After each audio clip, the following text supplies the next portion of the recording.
conforto do lar, ou até em viagem num telemóvel, e portanto a Biblioteca Joanina é uma biblioteca aberta. A Biblioteca Joanina, que representava e que tinha conteúdos de todo o mundo, nesta altura está acessível a todo o mundo. Em todo o mundo. Extraordinário. E esta obra polifónica, no sentido em que tem tantas frentes de mérito e tantas competências, e como já dissemos, os artistas foram de tantas artes, escultores, pintores, marceneiros, pintores. O teto é de 2 pintores portugueses de Lisboa, que pintaram isto. A pintura foi restaurada nos anos 30 do século XX, mas foi a única coisa que foi restaurada. Tudo o resto está tal qual foi feito no século XVIII, o que significa que estamos numa cápsula do tempo.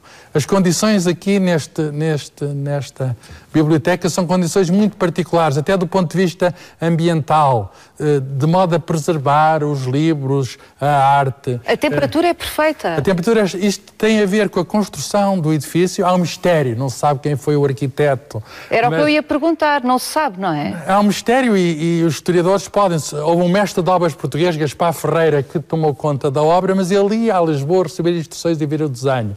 Pode ser um francês, pode ser um italiano, mas estou certo que alguém vai desvendar, um historiador de arte vai desvendar o segredo do arquiteto da Joanina. Conhecem-se o nome dos artistas, conhece, digamos, há relatos minuciosos sobre como é que isto se fez, mas não se sabe quem foi o autor do desenho. Do conjunto, não é? A razão para termos este ambiente, esta atmosfera aqui tão agradável, que ao longo do ano a temperatura é constante, a umidade também é constante, é que, além da disposição da sala, as paredes são paredes enormes, são paredes de 2,10 metros.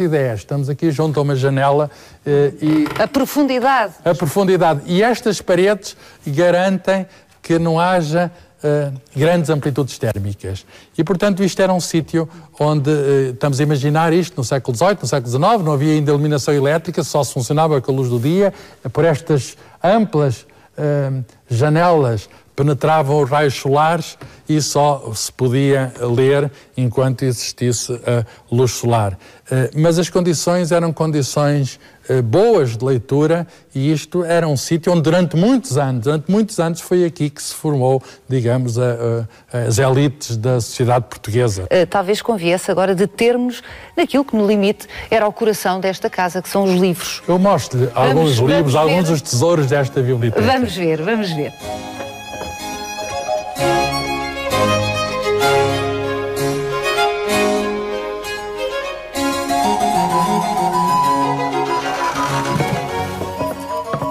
Venha por aqui. Tenho aqui uma seleção de alguns dos maiores tesouros da Biblioteca da Universidade de Coimbra para lhe mostrar. São tesouros de tal modo preciosos que só nos podemos aproximar deles com as devidas proteções. Claro.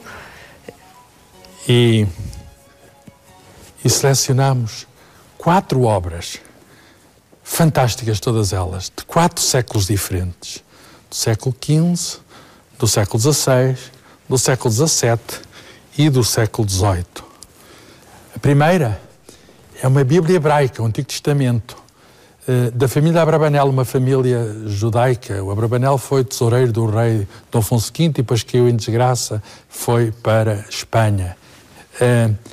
É uma obra manuscrita, agora já posso pegar.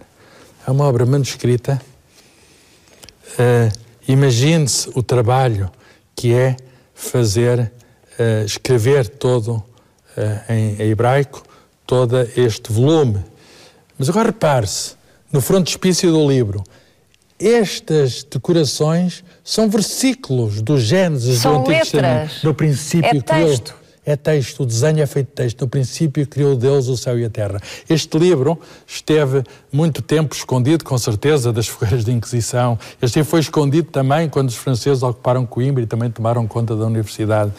Este livro está aqui e resistiu a 5 séculos e é uma marca que é possível resistir ao obscurantismo, resistir, digamos, a forças que são, de algum modo, forças escuras.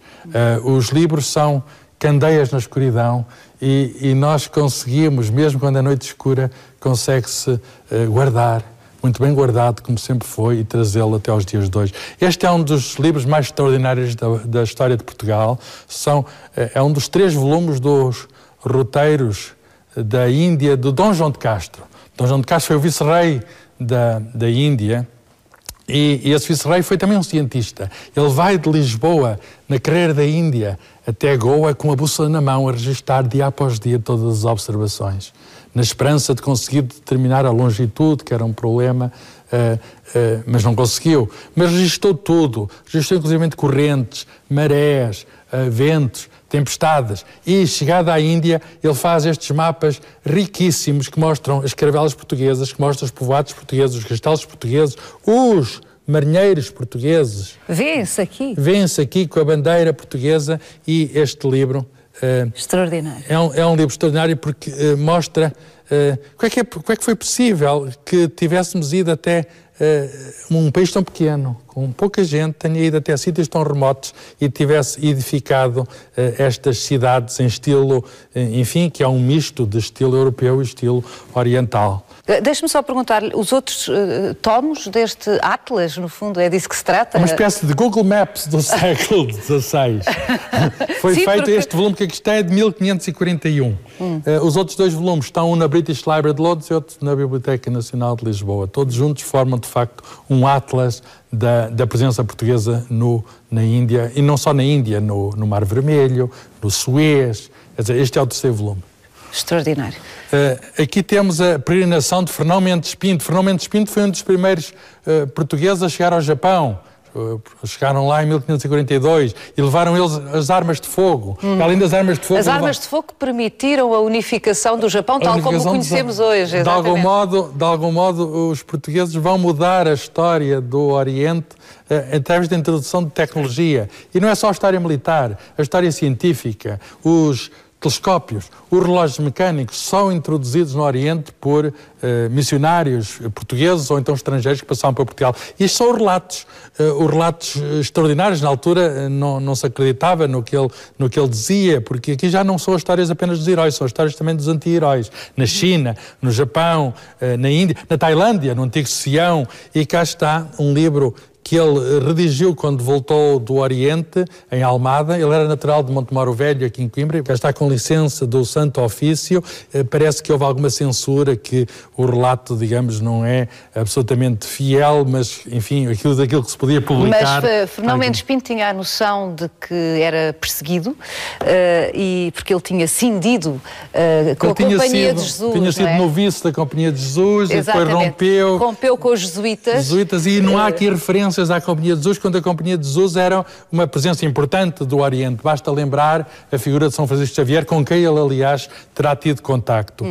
Esta é a primeira edição. Esta é a primeira edição. E a primeira edição já póstuma, porque ele deixou tudo preparado para o livro ser editado já depois dele morrer. Demorou 31 longos anos até o livro vir à luz do dia. Dos prelos de um famoso editor em Lisboa, com o nome estrangeiro, Pedro Cresbeck, 1614.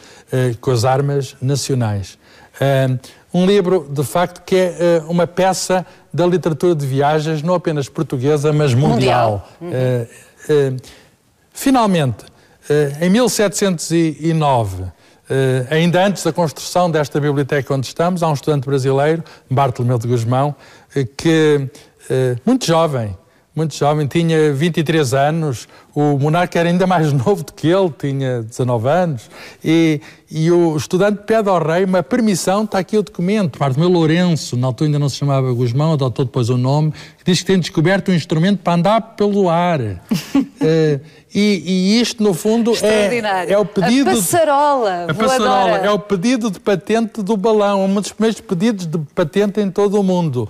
E o monarca magnânimo diz que baixou ao passo e lhe dignou conceder, e não só a licença para construir um instrumento, ele pôs uma quinta sua em Alcântara, em Lisboa, à disposição do estudante para ele fazer a sua invenção, para pôr por prática o tal instrumento, mas diz mais que os direitos revertiam a favor dos seus herdeiros. Com certeza, ele era sacerdote, era padre, não iria ter descendentes diretos, mas devia ter algum herdeiro que pudesse ter a patente. Mas como se sabe, a passarola voou no paço de Dom João V, era um pequeno balão, mas depois houve muito enfim, houve muita poesia jocosa, houve muita sátira, e foi um empreendimento que ficou por ali, ele não conseguiu prosseguir. Mas aqui estamos. Demorou 80 anos até os irmãos Montgolfier em França terem feito a passarola, a nova passarola, a passarola francesa erguer-se no céu. Aqui estamos a falar de Bartolomeu de Gusmão, séculos depois, portanto, esse empreendimento que terá falhado à luz dos seus contemporâneos foi qualquer coisa de visionário. Ele foi um pioneiro da aeronáutica.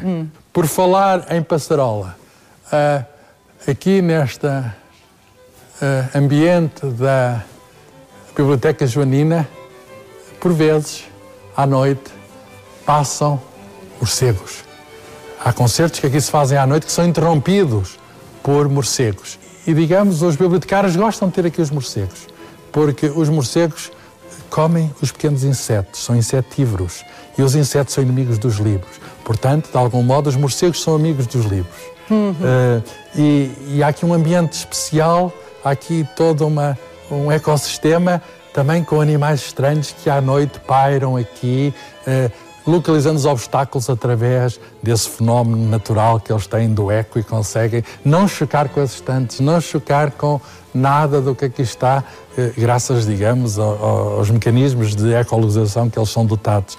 Os turistas que aqui vêm perguntam pelos morcegos, eles não gostam de aparecer. Não gostam de pessoas. São muito recatados, mas são habitantes da biblioteca, são, de algum modo, os guardiões destes livros. Carlos, isto está tudo tão bem pensado que dir-se-ia que, depois de concebida e executada esta biblioteca, hoje com 300 anos, dispensava completamente mais cuidados aos humanos.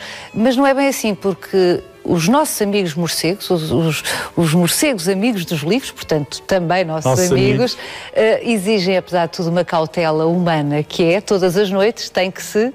Estas mesas, estes bufetes onde agora colocamos estes livros, estes tesouros, todos os dias, ao fim da tarde, quando a biblioteca encerra, quando os turistas deixam daqui vir... E são muitos. E são muitos, que isto agora é património mundial da Unesco, portanto estamos num sítio que é um sítio protegido, mas estas mesas são cobertas precisamente para quê? Precisamente para que o guano, os excrementos do morcego, não caiam sobre as mesas, destruindo, corrompendo quimicamente estas obras de arte. E isso é um ritual que se faz dia após dia, semana após semana, mês após mês, ano após ano, desde que a biblioteca, século após século, desde que a biblioteca existe, portanto, desde que ela ficou feita no ano de 1728.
Nos 40 anos do primeiro grande